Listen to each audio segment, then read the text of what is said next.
Good evening, everyone. Do we have sound, or is Minnie Mouse in the house? I guess I could start a rap to that. Good evening, everyone. Do we have?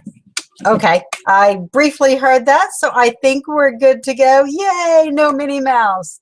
All right, so I am not going to appear on the screen tonight. I am just going to use our handy PowerPoint tonight because I am teaching in the morning and I just wanted to relax. So you could say I am not fit for human eyes tonight.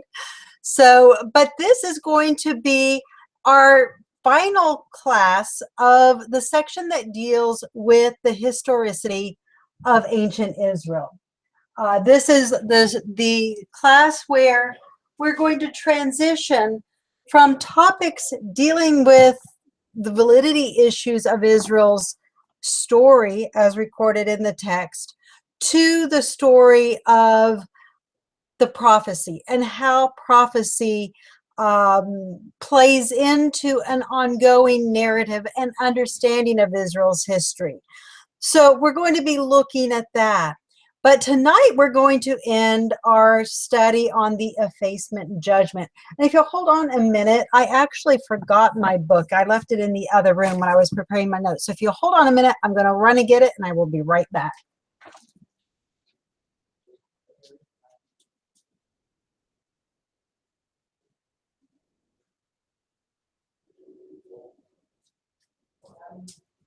All right, I'm back. And so let me open here to where I have it bookmarked, and let's just go ahead. I'm going to go to the first slide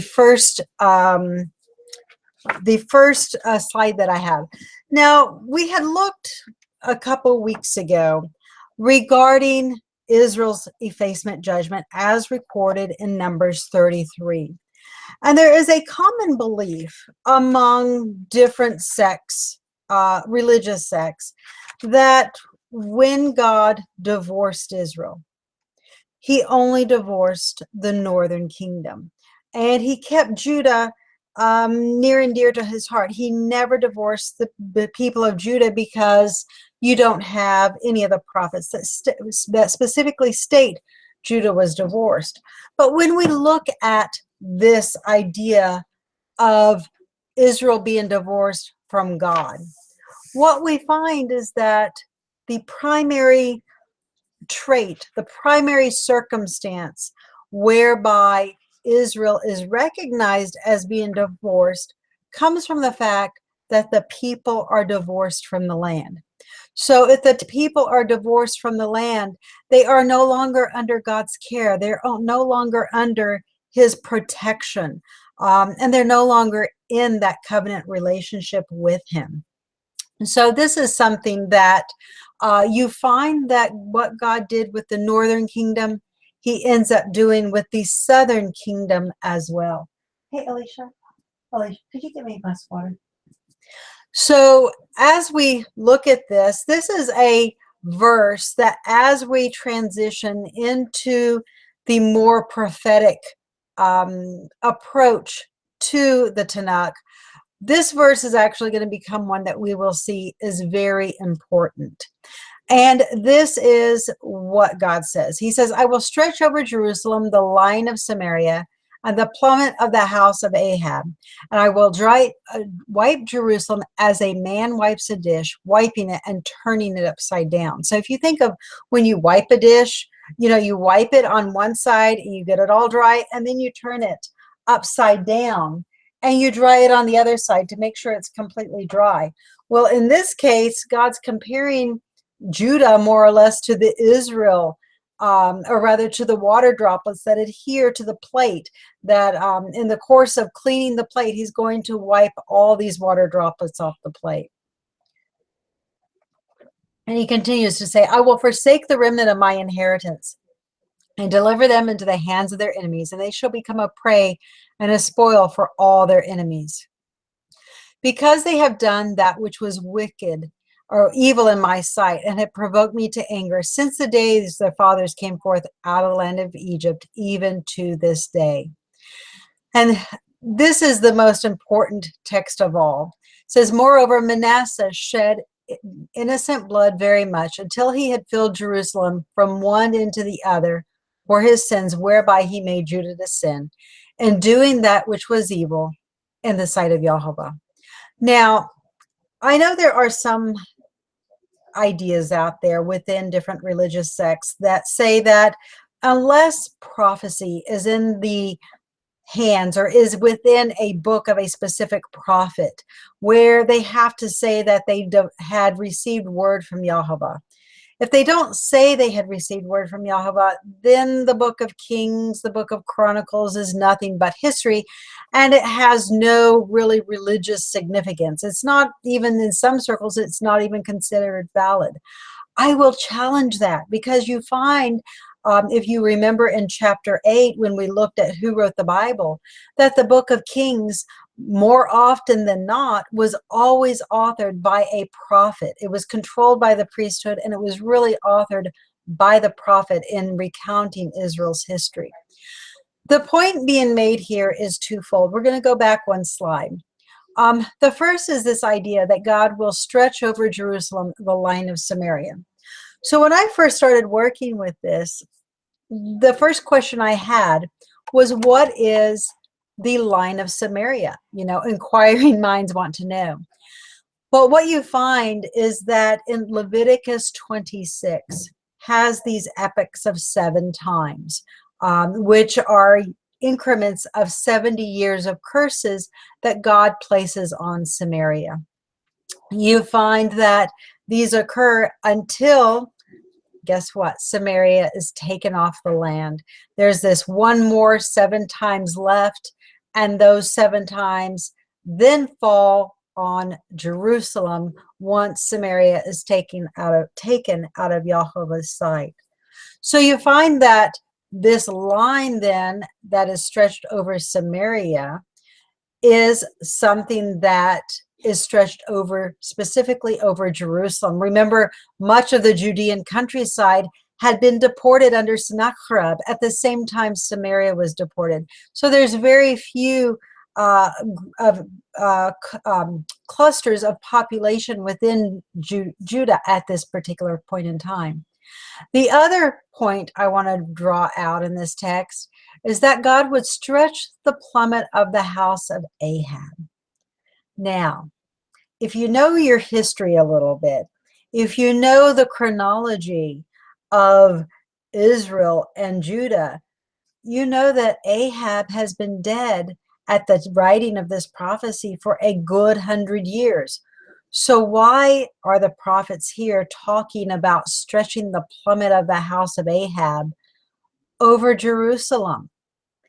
Well, as we're going to see in the upcoming chapters, as we get into the prophetic implications of Israel's history, you find that Ahab's seed, his children, his descendants, actually lived on, and they lived through the house of David. So we're going to look at that in upcoming weeks.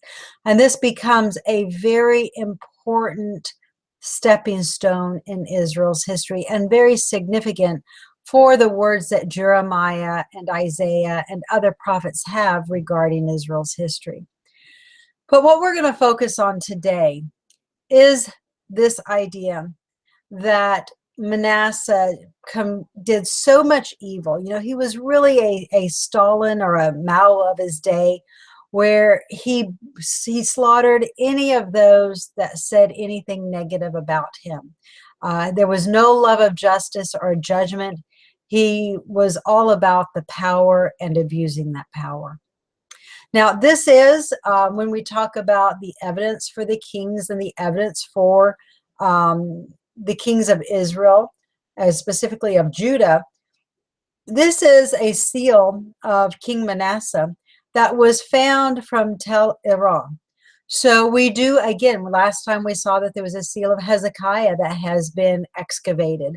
And I also mentioned that a very noted antiquities dealer Lenny Wolf within the land of Israel, he told me that there are literally hundreds of those seals that have been excavated or have been found.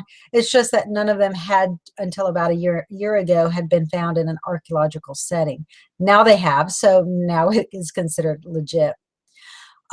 With Manasseh, we find that a story, and this is probably written by Jeremiah, with the king of Babylon, who comes up and he sieges Jerusalem. Jehoiakim becomes his servant for 3 years, and then Jehoiakim rebels against Nebuchadnezzar. And this is what we are told regarding the siege of Jerusalem and the siege of Judah. We are told that Yehovah sent, this is verse 2 on the slide, sent against him the bands of the Chaldees and bands of the Syrians and bands of the Moabites, the children of Ammon, against Judah to destroy it, according to the word of Yehovah, which he spoke by his servants, the prophets. You know, this dissecting, this dividing of Judah is really complete, because not only do you find that Babylon comes against Jerusalem, all of Israel's enemies really come against Jerusalem. You know, the Ammonites that they didn't destroy beforehand, the Moabites who they had this bitter hatred, all of these enemies rise up to not only war against Judah, but then to also to deport her people off the promised land. But then why does this happen? And why does it happen at this particular point in time? This is what the text says. It says, surely at the command of Yehovah came this on Judah, to remove them out of his sights for the sins of Manasseh, according to all that he did. What you find throughout the narrative of both Chronicles and Kings, from the time of David all the way unto Manasseh, we hear these stories about kings rebelling, kings sinning, kings abusing their power. But yet there is this formulatic statement that is always entered into the text, where it says that even though they sinned, even though they did what was evil in the sight of Yehovah, Yehovah would not destroy them for the sake of his covenant with David, because he promised David that he would always have a light in Jerusalem. So you find that God has showed extreme mercy with the sons of David when they rebelled and when they sinned against his covenant. He showed mercy, that is, until the reign of Manasseh. Once Manasseh reigned, and once he committed all of his atrocities, that mercy extended to the house of David would end. God would not extend it anymore. And this is what the text continues to state in 2 Kings. It says, and also for the innocent blood that he shed, for he shed Jerusalem with innocent blood, which Yehovah would not pardon. This is very important for Israel's history. Throughout Judah's history, God always pardoned her sins. He always pardoned the sins of her kings. If you'll remember in 1 Samuel chapter 8, God indicated that he would judge the nation not only by her own sins, but also by the sins of her kings, the sins that she allowed her kings to perpetrate over her. Not that she always had that ability to prevent them, but she had asked for her king, and this was part of those consequences. Now, what does it mean that God would not pardon Manasseh's sins, and why is this important for Judah's history? Well, we find that in the covenant God establishes with Israel, that he defines, he gives Israel a clear definition of the limits for his mercy. And what we find is that he will forgive iniquity and transgression for thousands of generations to those that love him, but he will not clear the guilty. And then this is the key statement. He says that he visits the iniquities of the fathers upon the children and upon the children's children to the third and fourth generation. Now, you get all kind of crazy ideologies that come from this text. You know, some people will say that God will actually cause you to sin, or they will bring into question God's righteousness by saying, does God influence you to sin? You know, this was Israel's allegations against Yehovah that you read in Micah 6:2 and in Ezekiel 18 and in Jeremiah, where they say, behold, our fathers have eaten sour grapes and their children's teeth are set on edge. In other words, what Israel is charging God, they are charging God with unrighteousness, basically from this text, stating that it does not matter what we do because our forefathers have sinned and we are predispositioned. You know, we have this propensity to sin. We have, you know, Christianity calls it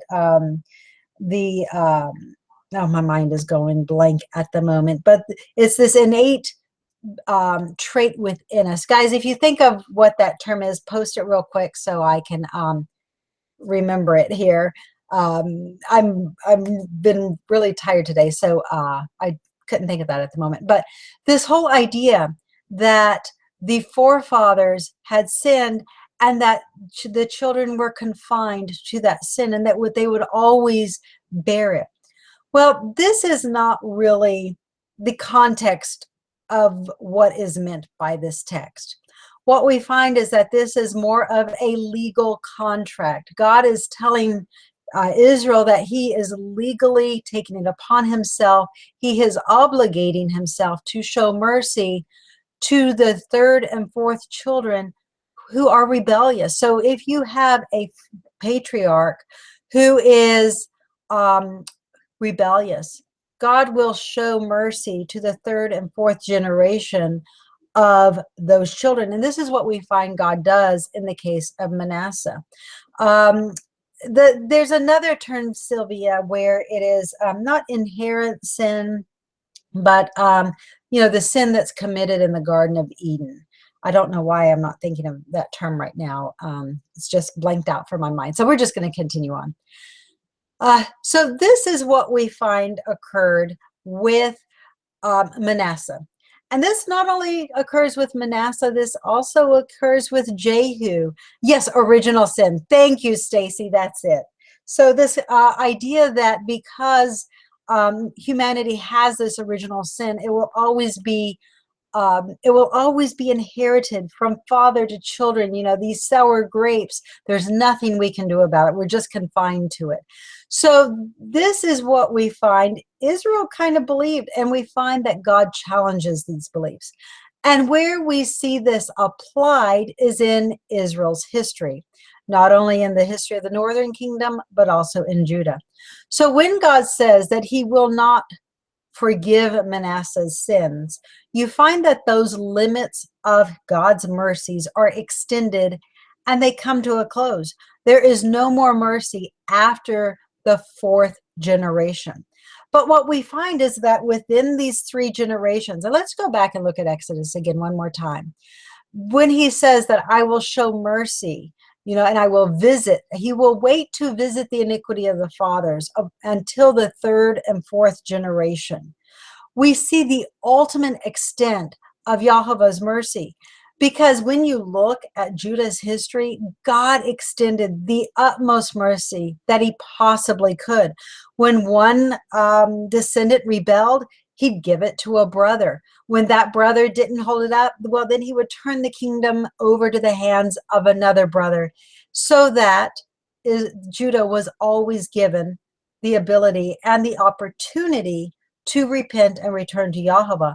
What we find is that after Manasseh, whether we look at Ammon in the first generation, Josiah in the second generation, both Jehoiakim and Zedekiah, who were brothers, or Jeconiah, none of these people ever repented and returned to Yehovah.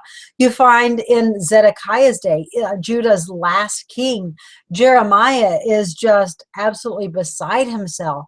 They have a release year in Zedekiah's fourth year, and Jeremiah is absolutely adamant that Zedekiah should sanctify the release year, that the Hebrews should release their brethren from servitude, they should forgive debts, and they should follow the Jubilee cycle. Well, as you know, they give an earnest faith pledge. They said, yes, we will do this. But then what happens very, very quickly?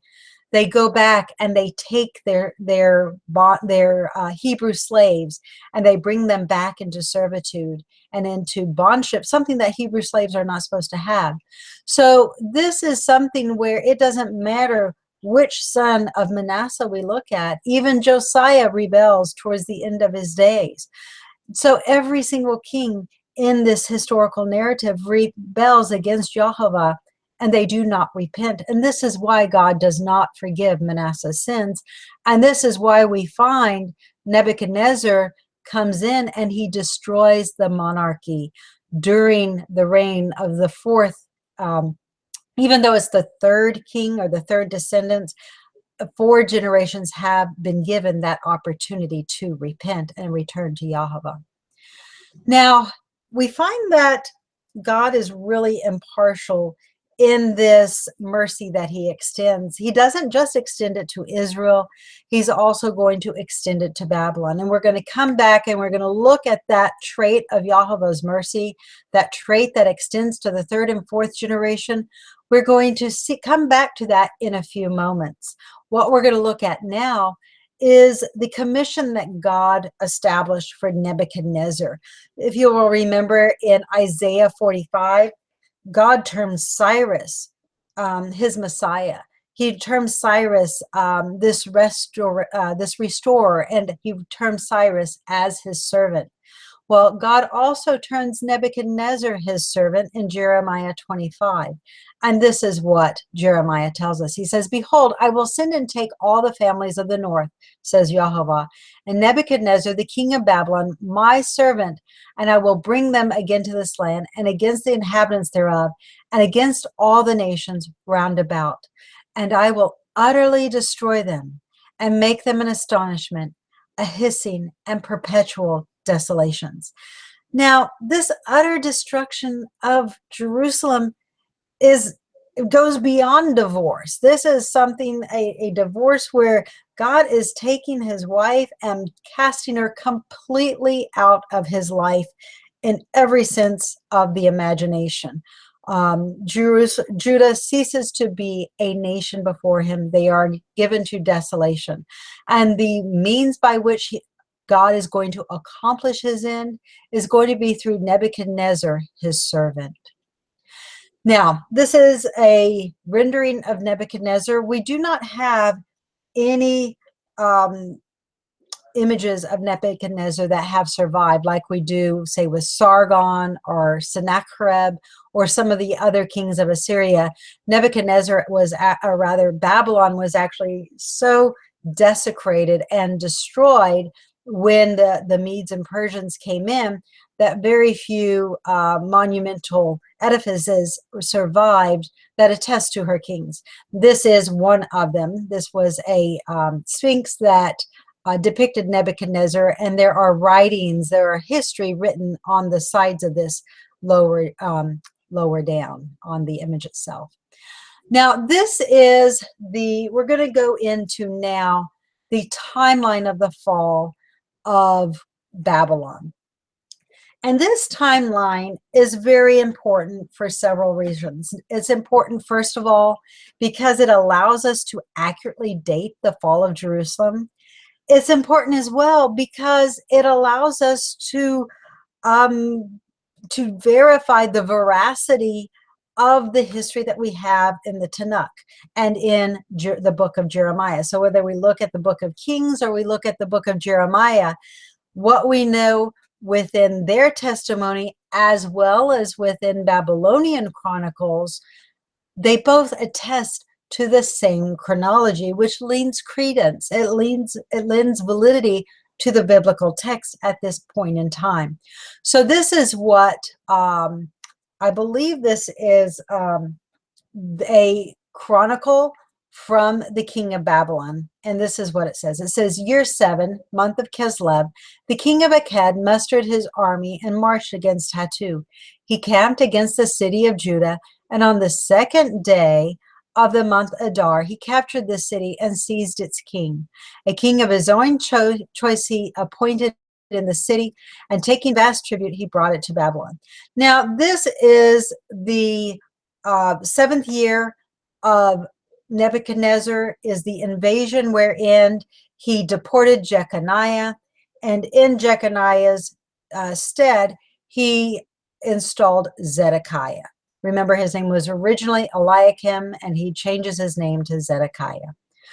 So then we have a corollary account from Jeremiah. It says, now in the 5th month, in the 10th day of the month, which was the 19th year of the king of Babylon, came Nebuzaradan, captain of the guard, which served the king of Babylon, into Jerusalem, and burned the house of Yehovah and the king's house, and all the houses of Jerusalem, and the houses of the great men, and burned he them with fire.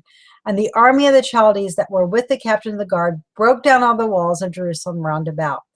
Now, as we saw earlier, year 7, according to Nebuchadnezzar's scribes, is when he attacked Jerusalem. 12 years later, the 19th year, is when he burned Jerusalem, and he took the house of Yahweh and burned the house of Yehovah. So the chronology between the Babylonian records and that of the biblical records match to the very year. This is not the only evidence that we have to support the narrative. Jeremiah mentions Nebuzaradan. Well, Nebuchadnezzar also mentions this captain of the guard. And we're going to look at that now from a Babylonian text ordered by Nebuchadnezzar. You can hear the dogs in the background. I guess there is some varmint running around outside. Hopefully it's not interfering with what you guys can hear, the slideshow presentation. So this is what Nebuchadnezzar says. He says, I ordered the following court officials in exercise of their duties to make up positions in my official suite. As Messenu officials, Nebuzaradan, the chief cook, Nebuzarabini, the chief armorer, or Lord High Steward.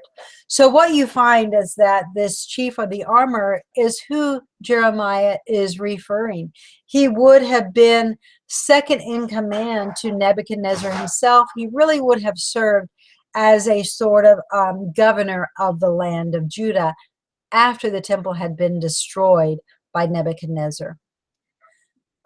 We also have evidence for Jehoiakim being deported and living in Babylon.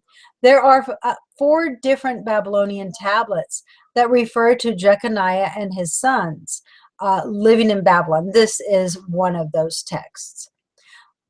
We have in Jeremiah, we have an account that states that in the 37th year of the exile of Jehoiakim, king of Judah, in the 12th month, on the 27th day of the month, Evil-Merodach, king of Babylon, in the year that he began to reign, graciously freed Jeconiah, king of Judah, from prison.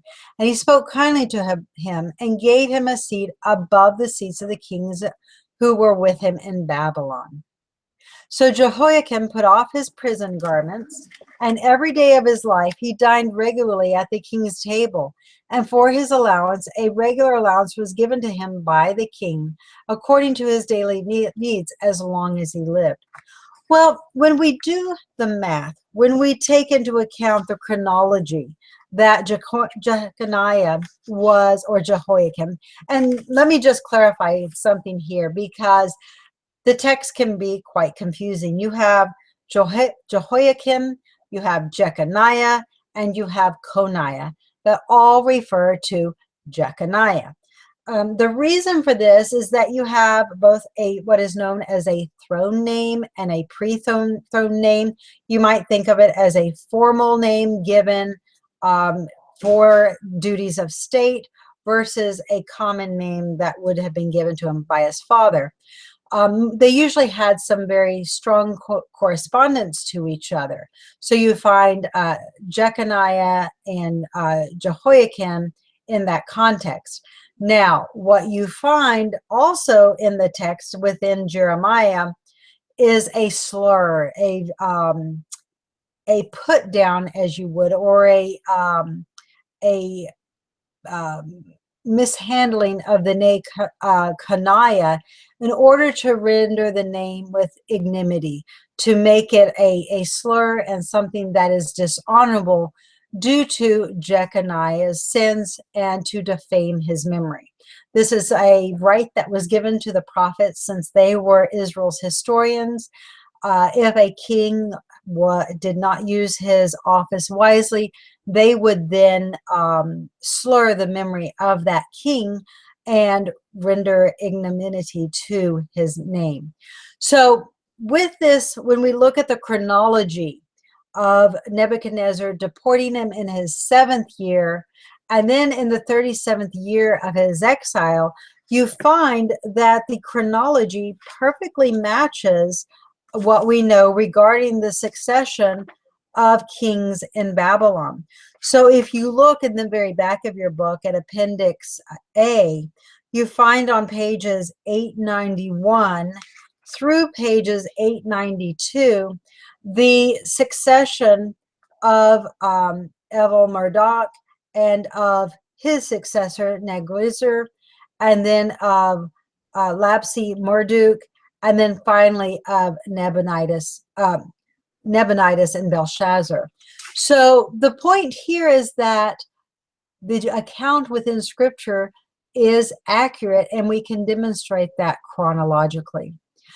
Now, we have within this Jeremiah also a prophecy of the mercy that God will extend to Nebuchadnezzar because he had rendered a service by judging Jerusalem and deporting Judah out of his sight.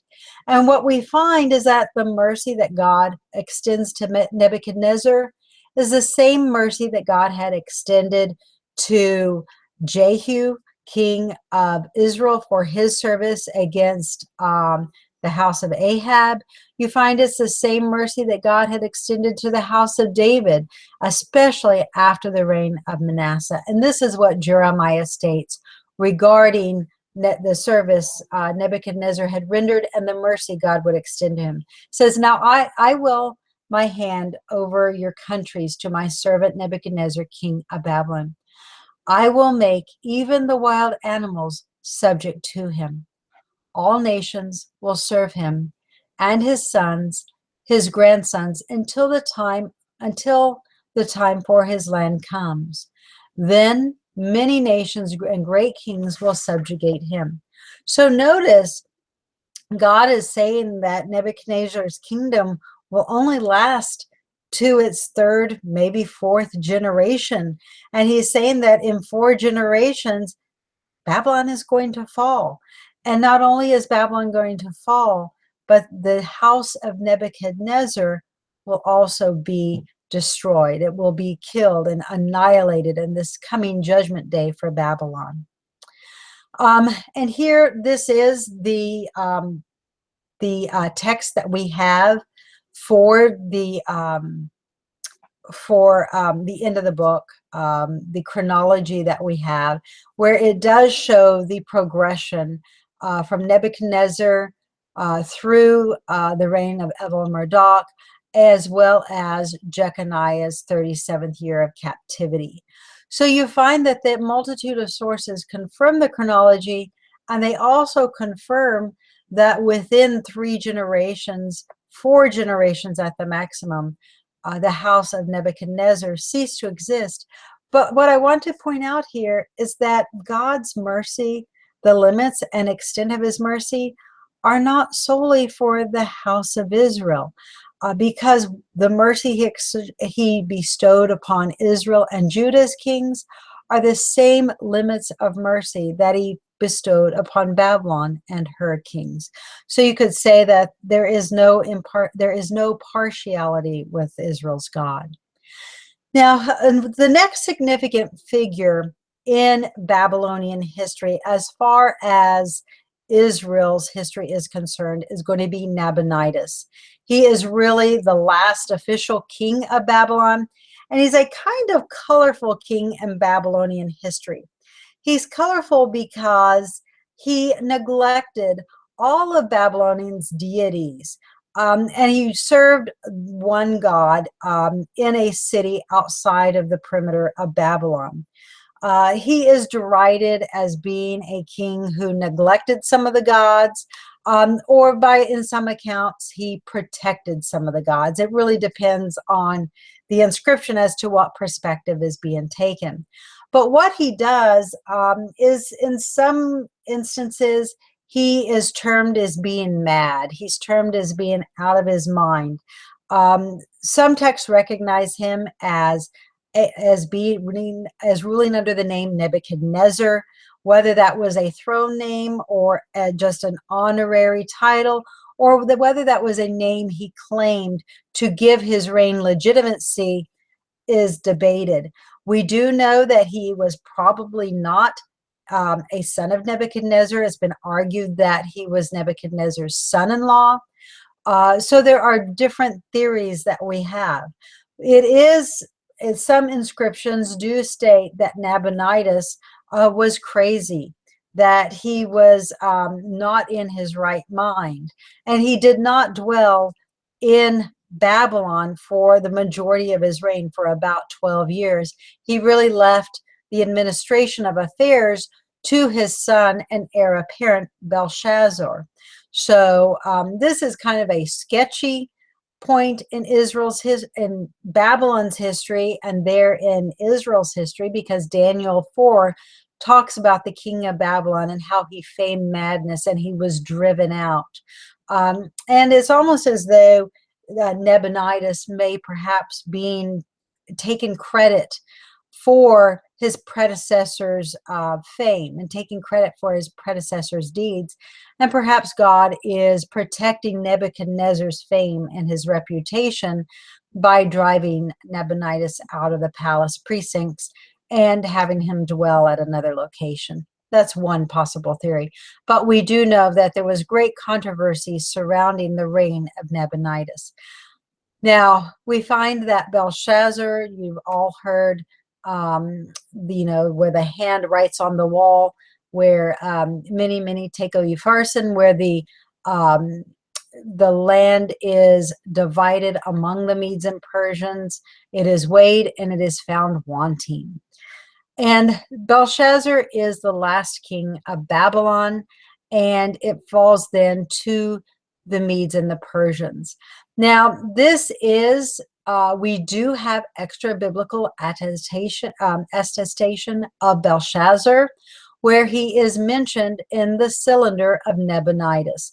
So when it comes to verifying the people and the characters within the biblical stories, we can certainly do that, whether it's people that are within the book of Jeremiah or people that are in the book of Daniel. We do have record of those monarchs reigning. So this again lends credibility to the biblical text. Babylon. This is a reconstruction, and if you'll notice at the bottom of the page, I put a YouTube link. Unfortunately, you can't click on that link. I wish you could, but you'll just have to type that into your browser. They have done, both archaeologists working with computer graphic designers have reconstructed Babylon based on the archaeology that we know of the area, as well as some of the descriptions that we have from Herodotus and from other ancient authors. And as you can see, Babylon was quite impressive.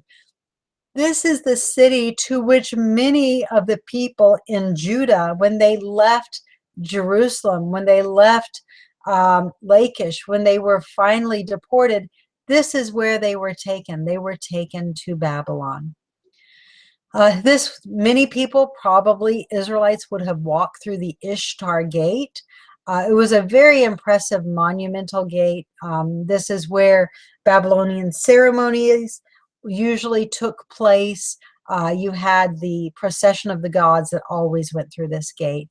And this is the gate within the British Museum, reconstructed in Great Britain.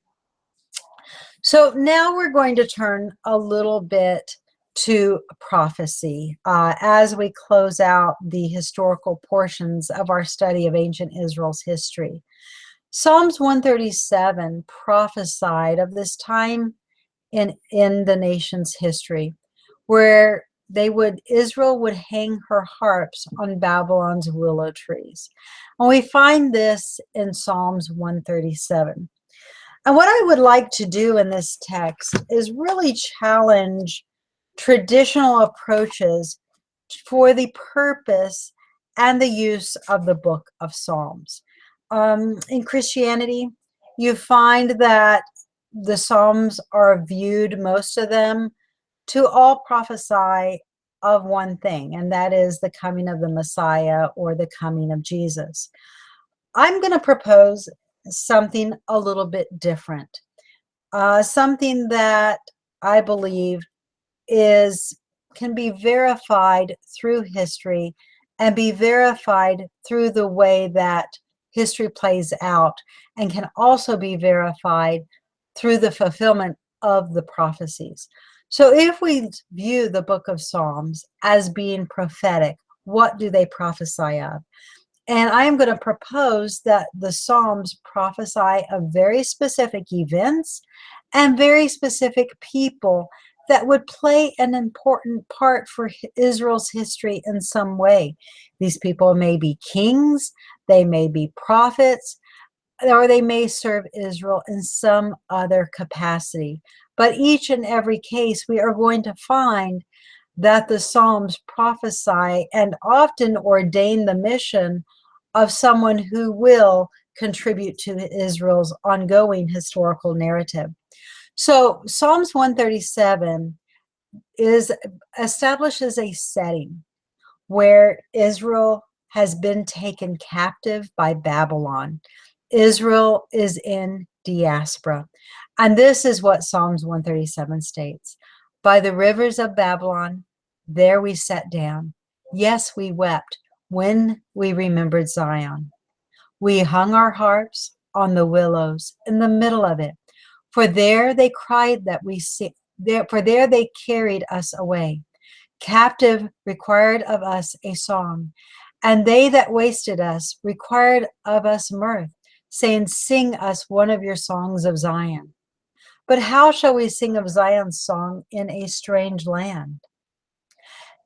Now notice the use of the personal pronoun I here. It says, if I forget you, O Jerusalem, let my right hand forget her cunning.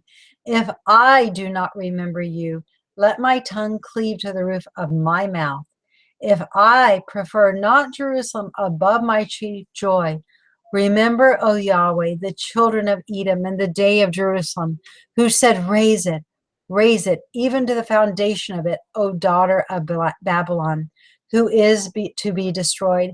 Happy shall he be that rewards you as you have served us.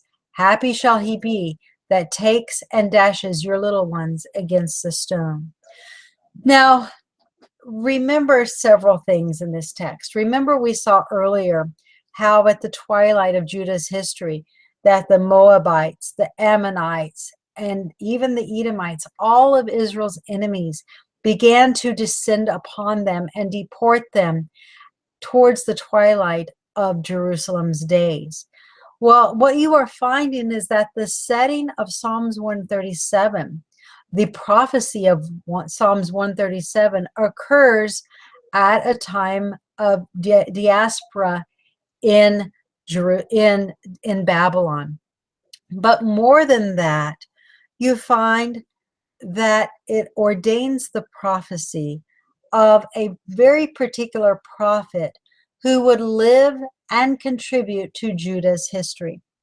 And what you find is used in this particular text is what I call the passing of a prophetical baton, where one prophet who has been ordained to speak in Yehovah's name, he's been ordained to speak on Yehovah's behalf, he passes that baton to someone who will succeed him, to someone who will also be given a commission to speak in Yehovah's name. So what the style of passing of this baton is often used with the personal pronoun of I, where this personal prophet, he is commanded in this text to not forget Jerusalem, but to remember Jerusalem and to prefer Jerusalem, his chief joy, to remember the children of Edom, and also to remember the daughter of Babylon. And how does he remember Jerusalem? Well, this remembering of Jerusalem usually refers to the restoration of Jerusalem and remembering to ordain its restoration. So what we find when we look at all these points, and I have these in the book, this is on page 629 and 630. So if you look on these pages, I've outlined it. But all the points A through F that we have in this text correspond to parts of the books of Jeremiah. So Jeremiah is the prophet whose mission is really commissioned in Psalms 137. You find that the end of his book, it occurs at a time of captivity for Judah.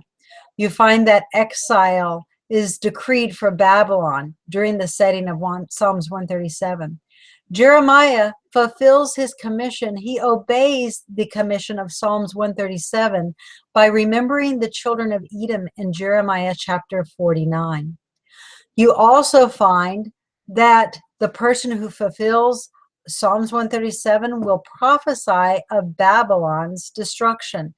Jeremiah fulfills this within, and hold on, I did not put this in my notes.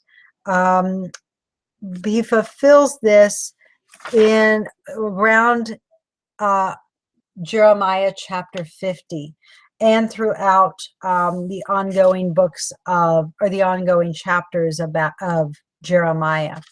You also find that he remembers Jerusalem in chapters 3 verse 17, as well as in 29 verses 10 and 11. So Jeremiah really fulfills his commission. Now, I did not put the point F on here, but I do cover it in the book on page 530. And you find that he does remember Babylon, and he actually talks about Edom's children and how Edom will be destroyed. So you find that every single point of Psalms 137 is indeed fulfilled solely within the book of Jeremiah. Now, Jeremiah also prophesied against Babylon, and he prophesied against the Babylon and how it would become this desert wasteland.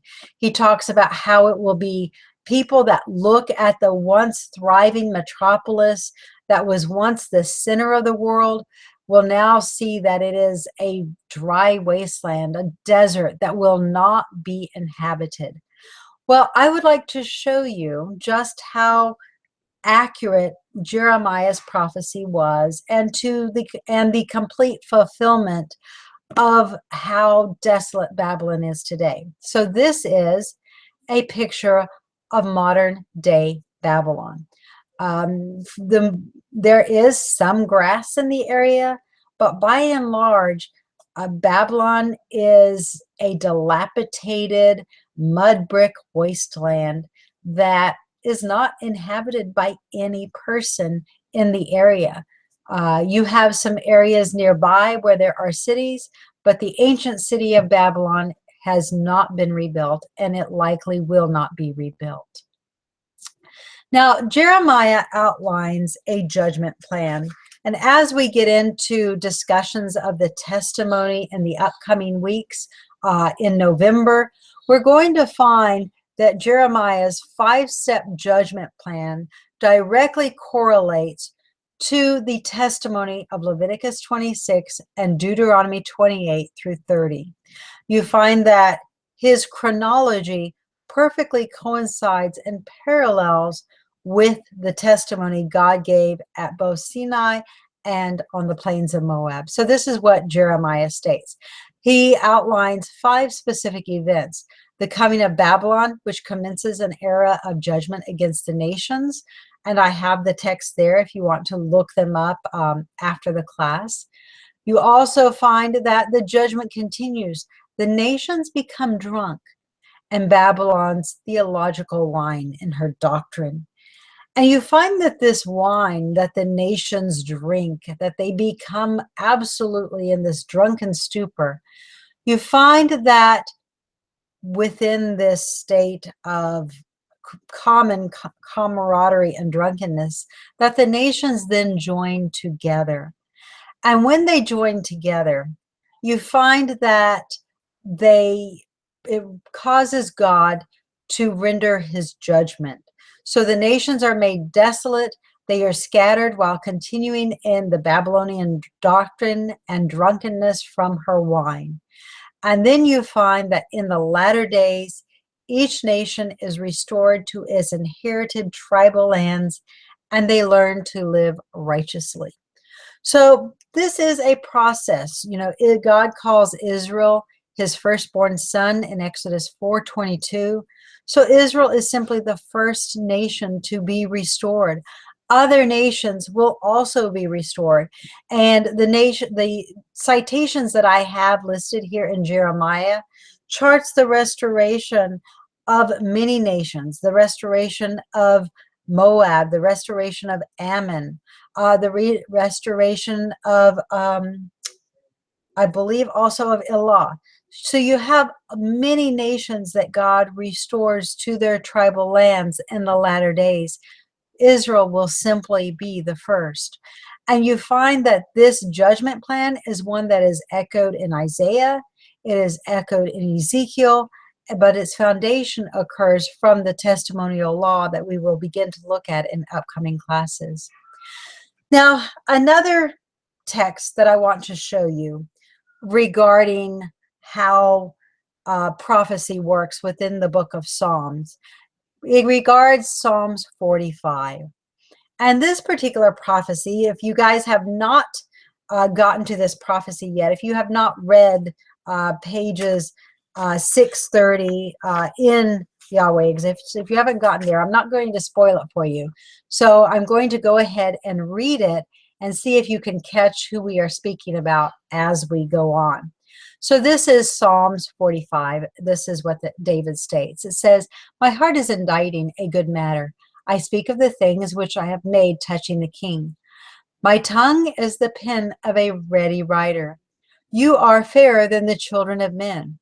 Now, I guess I actually gave it away because I copied and pasted from my original document. So here you have a person who is fairer than the children of men. If you will recall the story of Hadassah, she was a maid who was fair and beautiful, and she was actually preferred above her peers. Continuing in Psalms 45, it reads, "Grace is poured onto your lips, therefore God has blessed you forever. Gird your sword on your thigh, O most mighty, with your glory and your majesty, and in your majesty ride prosperously because of truth and meekness and righteousness, and your right hand shall teach you terrible things. Your arrows are sharp arrows in the heart of the king's enemies, whereby all people will fall under you. Your throne, O God, is forever and ever. The scepter of your kingdom is a righteous scepter. You love righteousness and hate wickedness. Therefore, O God, God has anointed you with the oils of gladness above your fellows." Now, in Esther 2:9, we find that she was preferred above her peers. She was chosen above her companions as to be the king's consort. It says, "All your garments smell of myrrh and aloes and cassia out of the ivory palaces whereby they have made you glad. King's daughters were among your honorable women. On your right hand did stand the queen of Ophir. Listen, O daughter, and consider, incline your ear, also forget your own people and your father's house. So shall the king greatly desire your beauty, for he is your Lord, and worship you him. And the daughter of Tyre shall be there with a gift, even the rich among the people shall entreat your favor." The king's daughter is all glorious within. Her clothing is of wrought of gold. She shall be brought to the king in raiment of needlework. The virgins, her companions that follow her, shall be brought to you. This indicates really that the maids in waiting of another person, of perhaps of her predecessor, would be given to this woman in Psalms 45. It says, with gladness and rejoicing shall they be brought. They shall enter into the king's palace. Instead of your fathers shall be your children, whom you may make princes in all the earth. And I will make your name to be remembered to all generations. Therefore shall people praise you forever and ever. Well, this is a prophecy that has indeed been fulfilled. And this does indeed prophesy of Hadassah, better known as Esther.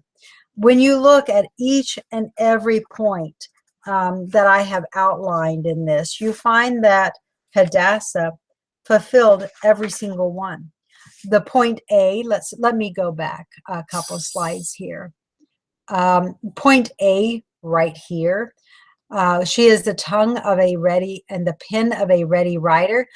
You find that Esther wrote her own autobiography.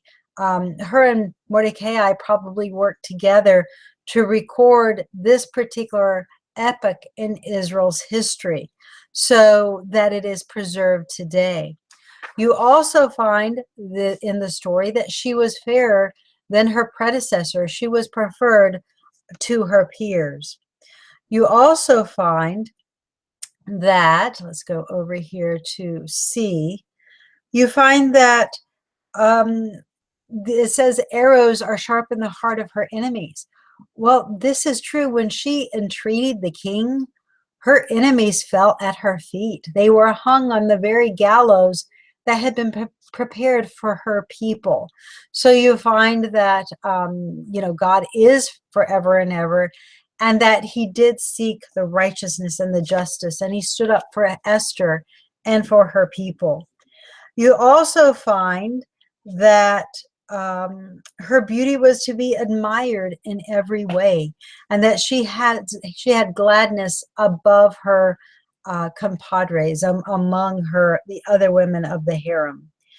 And then I mentioned before that she would have been given the maids in waiting of another, and she would also have dwelt in ivory palaces. This point E right here. Esther 2:12 talks about the ivory palaces, and we know from archaeology as well as from other written sources that the ivory palaces at Susa were one of Azariah's favorite. They were one of his favorite palaces within the realm. Now, notice what it says here. This text, it says, do not forget your people, or it could also be interpreted to forget your people. Forget your people so that you are not found to be a Jew. And this is indeed what you find. In the beginning, Esther forgets her people, but then in the end, she remembers her people, and her bravery, her loyalty saves the entire people within the Persian Empire. You also find that because of her bravery, because she was willing to stand up, that her name today is one that even people who are only loosely familiar with the Bible are familiar with the story of Esther. So when the text states that her name will be remembered in all generations, and it will be a praise forever. Well, guess what? This prophecy has been fulfilled. Today, we remember Esther very fondly for having the bravery, for standing up for a time when someone was needed to stand in the gap, when a time when her people's lives were in peril.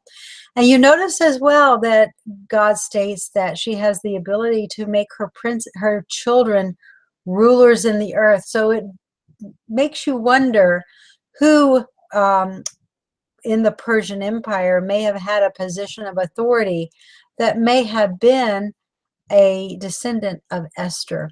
And as we get into some of the chronology of the Second Temple period, and as we look at the prophetic ramifications of the chronology of Israel during the Second Temple period, we're going to find a very intriguing possibility where Psalms 45 is concerned. So this does conclude the first part of Yahweh Exists, the part regarding the historicity of the Tanakh. I hope that you come away from this seeing that there is a lot of history, that the word that we have within the Tanakh is indeed valid. It can be backed up. Now, we are going to take a 3-week break. We are not going to actually come back until November 5th will be our first class when we come back. When we come back, we are going to be dealing with a topic that involves lifting the veil cast over the nations by understanding Israel's testimony. We're also going to get into the prophetic implications of the temple. You know, God gave Israel specific parameters, specific instructions for how to build the temple. What was the purpose of that temple? Why was it important? And what relevance does it have to Israel's history or to her prophecy? And then we will begin again as we look at the chronology of the testimony. Hopefully you will come away with a better understanding of prophecy itself and how it works. Everyone is looking for some hidden code that reveals some sort of secret understanding in Scripture. What I would like to show is that there's really nothing secret about it. God has told us from the very beginning. He's made it very plain exactly what he would do regarding Israel's history.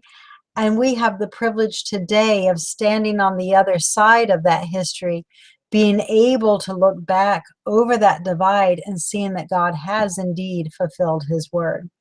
So thank you for being with me tonight. Are there any questions? Stephen Place states that the latest Biblical Archaeology Review magazine has an article on it regarding the Jews in Babylon. I have not yet seen that, Stephen. And thank you for pointing that out. And just so you guys know, you can also follow Biblical Archaeology Review, the acronym of BAR, on Facebook. They have many interesting posts, which I would encourage all of you guys to like their page and to follow. You get a lot of the breaking news for excavations in Israel on their page. So if there are no further questions, I will close out tonight's class. This has been a privilege. I have totally enjoyed these times with you guys and sharing this information and my 16 years of research. And again, just for the record, we are going to be taking a 3-week break. We will come back November 4th and we will pick up in chapter 13. I want to also encourage you, if you have not done so, before we start back in November, read chapter 3 if you have not already. Read chapter 4 if you have not already read chapter 4. Those 2 chapters are really the foundation and the understanding of covenants as we come into chapter 13. If you don't have that historical foundation, it's going to make some of the concepts and ideas that we deal with in chapter 13 not as coherent and not as solid if you don't have a foundation in those covenants. So I really encourage that. Now, Betty states, I had heard that Babylon was a city. Are there 2 locations for Babylon?